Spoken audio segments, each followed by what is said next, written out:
Hello students, ચાલો આજે આપણે જોવાના છીએ નવું chapter the historical perspectives of the constitution amendment in India. Amendment એટલે સુધારા વધારાઓ, બરાબર. હવે લાસ્ટ લેક્ચરમાં આપણે જોઈ ગયા કે જે પ્રેસિડેન્ટના પાવર્સ છે એના વિશે આપણે જોયું, બરાબર છે. Legislative power, judicial power, executive power, financial, diplomatic powers, બરાબર, ઇમરજન્સીનો પાવર, એ બધી વસ્તુ આપણે જોઈ. તો લાસ્ટ લેક્ચર સુધી આપણે જે પણ આર્ટિકલ્સ બન્યા છે, બરાબર છે, એમાં આપણા હકના હોય, બરાબર છે, કે પ્રેસિડન્ટના હોય, એ બધા પ્રકારના જેટલા બી આર્ટિકલ્સ છે એ આપણે ભણ્યા, બરાબર છે. 60 સુધી આપણે ભણ્યા છે.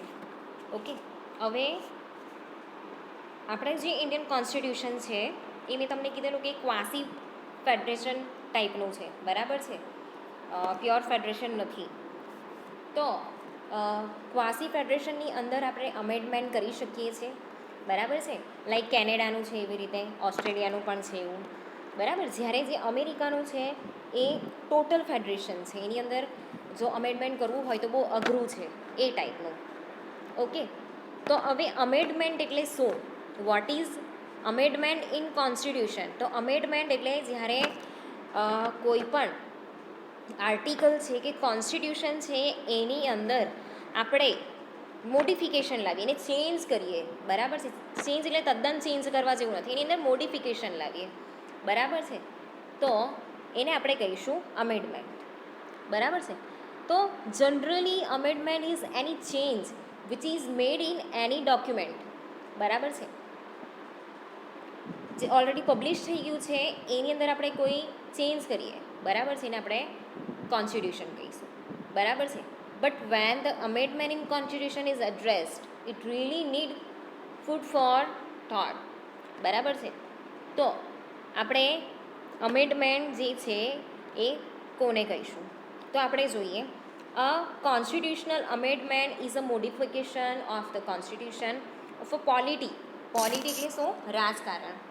કોઈ ઓર્ગેનાઇઝેશન કે પછી અધર ટાઈપ ઓફ એન્ટિટી, બરાબર. કોઈ પણ ઓર્ગેનાઇઝેશન છે કે રાજકારણ છે કે એ પ્રકારની કોઈ પણ એન્ટિટી છે એની અંદર જ્યારે આપણે કોઈ મોડિફિકેશન લાવીએ છીએ એને આપણે કહીશું કોન્સ્ટિટ્યુશનલ અમેન્ડમેન્ટ. હવે જે કોન્સ્ટિટ્યુશન છે ઓલરેડી પબ્લિશ થઈ ગયું છે, બરાબર, અને એ ડોક્યુમેન્ટ ફોર્મમાં પણ છે, બરાબર. એ બહુ બધી આપણી જે સત્તા છે, જે પબ્લિકને સત્તા આપવામાં આવેલી છે, આપણી જે ફરજ છે, આપણી જે ડ્યુટી છે, એ બધી વસ્તુ એની અંદર આપેલી છે, બરાબર. દેશના હિત માટે અહીંયા બધા જે રૂલ્સ અને રેગ્યુલેશન્સ બનાવેલા છે એની અંદર છે એ ઓલરેડી પબ્લિશ થઈ ગયા છે. તો જે ડોક્યુમેન્ટ ઓલરેડી પબ્લિશ્ડ છે અને એની અંદર આપણે ચેન્જ લાવીએ છીએ એને આપણે કહીશું કોન્સ્ટિટ્યુશનલ અમેન્ડમેન્ટ, બરાબર. તો amendments are often interwoven into the relevant section of the existing constitution. તો આ જે સુધારા વધારા છે ને એને એકદમ બદલી નથી કરાતા, બરાબર, એને એકદમ બદલી નહીં શકીએ, પણ જે એક્ઝિસ્ટિંગ કોન્સ્ટિટ્યુશન છે એની અંદર એને રેલેવન્ટ જેટલા બી સેક્શન્સ છે, બરાબર છે, એની અંદર ઇન્ટરવોવન થયેલા હોય છે, એને આપણે તદ્દન ચેન્જ નહીં કરી શકીએ, બરાબર છે. ડાયરેક્ટલી અલ્ટરિંગ ધ ટેક્સ્ટ, આપણે એને છે ને જે જૂનું જે નિયમ છે, બરાબર છે, એને તદ્દન ચેન્જ નહીં કરી શકીએ, એની અંદર સુધારો વધારો આપણે કરવાનો છે, બરાબર છે. તો conversely they can be appended to the constitution as a supplement addition. તો આપણે એડિશન એટલે શું? એડ કરવું, ને સપ્લિમેન્ટ એટલે શું? કે એવી કોઈ વસ્તુ કે જે ખૂટતી હોય, જેની ડેફિશિયન્સી હોય, બરાબર છે, અને એ ખૂટતું હોય ને ત્યારે આપણે એડ કરીએ તેવી વસ્તુ, બરાબર છે.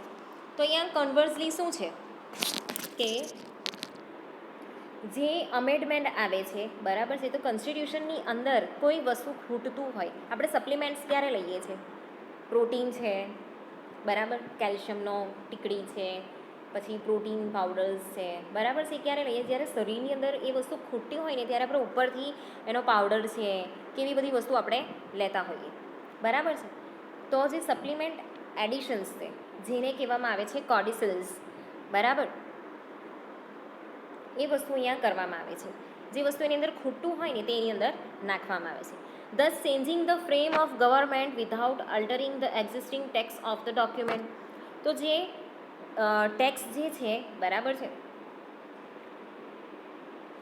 ડોક્યુમેન્ટની અંદર જે પણ ટેક્સ છે એની અંદર શું કરવામાં આવે છે, એને અલ્ટર કરી દેવામાં આવે છે, બરાબર. જે એક્ઝિસ્ટિંગ ટેક્સ છે એની અંદર અલ્ટરિંગ થાય છે, બરાબર છે. તો અહીંયા કેવું છે કે ખાલી ટેક્સ અલ્ટર કરવામાં આવે છે પણ ટોટલ ચેન્જ લાવવામાં આવતો નથી. ધ્યાનથી સમજજો, જે કોન્સ્ટિટ્યુશનલ અમેન્ડમેન્ટ છે એની અંદર ખાલી સપ્લિમેન્ટ એડિશન્સ થાય છે, ટોટલ ચેન્જ થતો નથી, બરાબર. So most constitution requires that amendments cannot be enacted unless they have passed a special procedure that is more stringent than that required of ordinary legislation. તો જેટલા બી કોન્સ્ટિટ્યુશન છે બરાબર છે, ખાલી ઇન્ડિયાનું નહીં, જેટલા બી કોન્સ્ટિટ્યુશન છે બરાબર છે, ક્યારેક ને ક્યારેક કેવું છે કે એની અંદર અમેન્ડમેન્ટ આપણે લાવવું પડે, બરાબર છે. That amendments cannot be enacted unless they have passed a special procedure that is more stringent. Stringent એટલે કડક કે સખત, બરાબર છે. Then that required of ordinary legislation. તો જ્યારે બી કોઈ અમેન્ડમેન્ટ કરવામાં આવે એને આપણે ઇઝીલી અમેન્ડ નથી કરી શકતા, બરાબર છે. જ્યારે એની સ્પેશિયલ પ્રોસિજર છે એમાંથી પાસ આઉટ થાય છે, બરાબર. લેજિસ્લેચર જે છે આપણું, બરાબર છે, ત્યાં એ આપણું બિલ પાસ થાય છે, બરાબર. પછી જે સુપર મેજોરિટીઝ છે એને ત્યાં ઇન્ક્લુડ કરવામાં આવે છે, ઓકે. પછી જે પબ્લિક વોટિંગ છે એ પણ લેવામાં આવે છે, ઓકે. તો એવી બધી ઘણી બધી પ્રોસિજર છે, એ પ્રોસિજરમાંથી આપણે પસાર થવું પડે છે, જે બહુ અઘરું છે, બરાબર.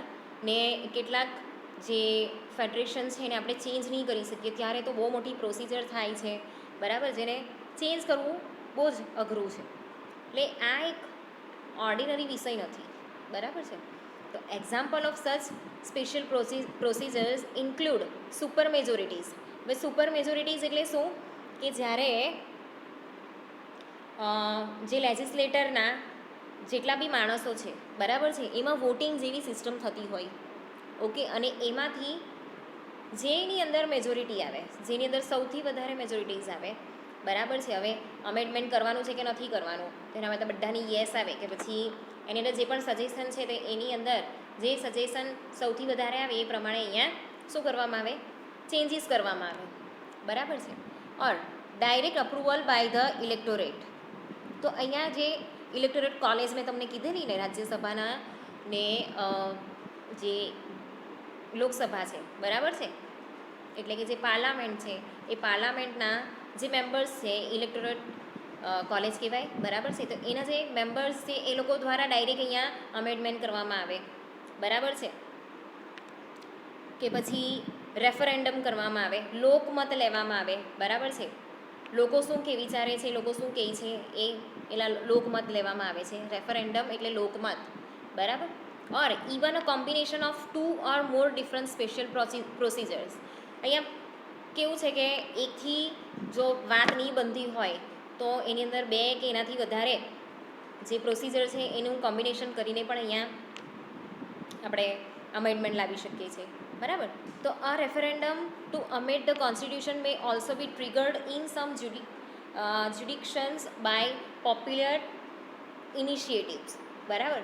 તો જ્યારે રેફરેન્ડમ એટલે કે લોકમત દ્વારા જ્યારે અમેન્ડમેન્ટ કરવામાં આવે છે કોન્સ્ટિટ્યુશનનું, બરાબર છે, તો ત્યારે એની અંદર જે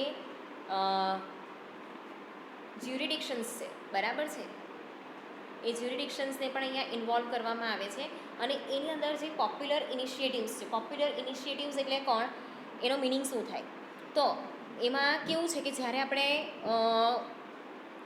કોઈ પ્રકારનું પિટિશન છે, બરાબર, પિટિશન તો ખબર પડે ને બધાને, આપણે કોઈ એવી રિક્વેસ્ટ છે કે આ ચેન્જ કરવું છે, બરાબર છે, એ પછી એ પિટિશન કોને કહેવાય કે જ્યારે આપણે ગવર્મેન્ટને કોઈ રિક્વેસ્ટ કરતા હોય ને, બરાબર છે, રિક્વેસ્ટ ટુ ડૂ સમથિંગ, કોઈ વસ્તુ કરવા માટે જ્યારે આપણે કોઈ રિક્વેસ્ટ કરીએ છીએ તો એને પિટિશન કહેવાય, બરાબર. રિટર્ન ફોર્મમાં હોય અને બહુ લીગલી એને આપણે કરવું પડે, લીગલ પ્રોસિજર બી છે એની પિટિશનની,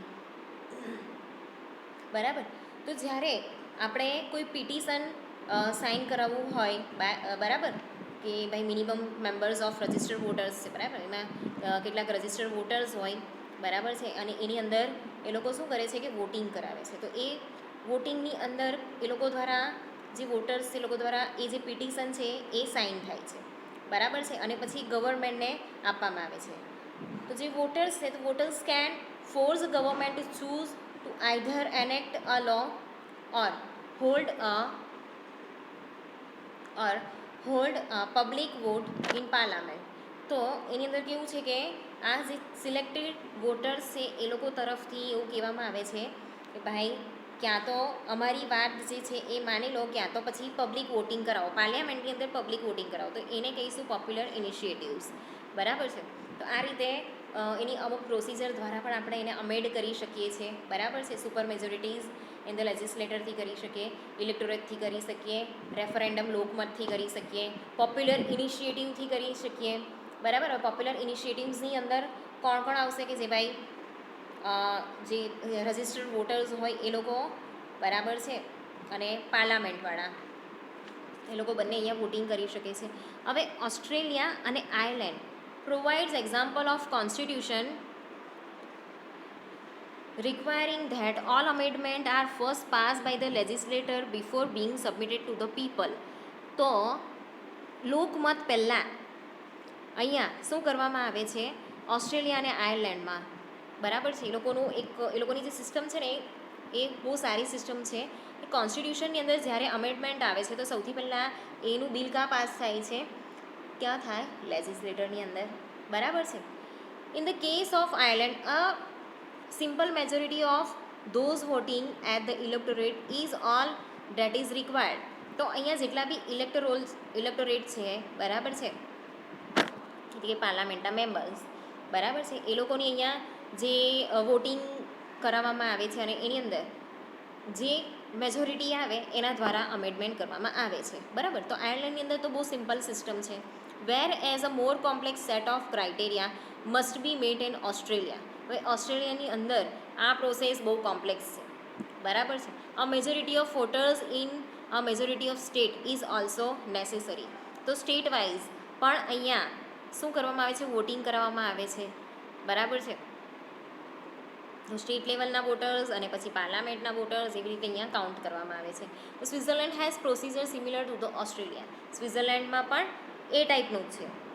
in United Kingdom devoid of a written constitution and exercising pure parliament sovereign, the final authority on all quasi-constitutional matters in ultimately the parliament itself by a simple majority. This means that when the legislator wishes to make changes to the constitutional matters. હવે United કિંગડમની અંદર કેવું છે કે return constitution નથી, બરાબર. તો એની અંદર કેવું છે કે જે પાર્લામેન્ટ છે ને એ પાર્લામેન્ટની અંદરથી જે ફાઇનલ ઓથોરિટી છે, બરાબર છે, ત્યાંથી જે પેલું વોટિંગ ને બધું થતું હોય, બરાબર છે, કે જે લેજિસ્લેટરની અંદર વોટિંગ થતું હોય એવી એક જે સિમ્પલ મેજોરિટી ત્યાં આવતી હોય એ પ્રમાણે પછી અહીંયા વોટિંગ થાય છે, બરાબર. તો લેજિસ્લેટરની અંદરથી તો અહીંયા સિમ્પલી જે મેજોરિટી થતી હોય, બરાબર, લેજિસ્લેટરની અંદર એવી રીતે અહીંયા ચેન્જીસ આવે છે, બરાબર છે. તો there can be entrenchment clause or special procedure which can stand in its way, expect that in recent times consideration must be given to the Human Rights Act which supersedes all legislation but can itself be abolished or amended by simple majority of the parliament. ભલે ગમે તે પ્રકારનું અહીંયા amendment કરવાનું હોય, બરાબર, human rights act પણ કેમ નહીં હોય, તો અહીંયા જે પાર્લામેન્ટ હોય, બરાબર છે, એની મેજોરિટી અહીંયા કન્સિડર કરવામાં આવે છે, બરાબર છે. તો એ રીતે અહીંયા અમેન્ડમેન્ટ થાય છે. Despite clauses such as those in the Scotland act 2016 which proclaims that Scotland's devolved government cannot be abolished except by referendum, બરાબર છે. તો અહીંયા છે ને જે લોકમત છે, પબ્લિક વોટિંગ દ્વારા જ અહીંયા જે ગવર્મેન્ટ છે એ શું કરી શકે છે, અમેન્ડમેન્ટ કરી શકે છે, બરાબર. Legal commentators have noted that the Parliament of the United Kingdom may set aside such as requirement by simple majority. Such purported entrenchment clauses are thus little more than important expressions of hope and sentiment on the part of Parliament and are effectively wasted of parliamentary time. બરાબર છે. તો કેટલીક વાર કેવું થાય છે કે જે ખાસ કરીને યુનાઇટેડ કિંગડમની અંદર બરાબર છે અહીંયા કેવું છે કે ઇમોશનલ વાતાવરણ ઊભું થવું જોઈએ નહીં તો શું થાય છે કે ડિસિઝન લેવામાં લેટ થાય છે કે પછી કેવું સેન્ટિમેન્ટલ એટમોસ્ફિયર ઊભું થઈ જાય ને તો પાર્લામેન્ટનો ટાઈમ વેસ્ટ થાય બરાબર છે. તો એવી રીતે અહીંયા એવું થવું નહીં જોઈએ. તો આમ જે અમેન્ડમેન્ટ છે બરાબર છે એ ક્વાસી ફેડરેશનની અંદર પોસિબલ છે, જ્યારે જે ખાલી પ્યોર ફેડરેશન છે એની અંદર અમેન્ડમેન્ટ લાવવું એની પ્રોસિજર કરવી બહુ અઘરી છે બરાબર છે. અને મોટે ભાગના જે અમેન્ડમેન્ટ છે ને એ કેવી રીતે થતા હોય પબ્લિક વોટિંગથી થતા હોય બરાબર. પછી કેટલીક વાર પાર્લામેન્ટ છે તે કરતા હોય છે બરાબર છે. પછી લેજિસ્લેટરની અંદર જાય છે, જ્યુડિશરીની અંદર જાય છે બરાબર છે. અને પછી ફાઇનલ એના પર સાઇન કોણ કરે છે? આપણા પ્રેસિડેન્ટ બરાબર. તો આમ જે અમેન્ડમેન્ટ છે એની પ્રોસિજર જરા લાંબી છે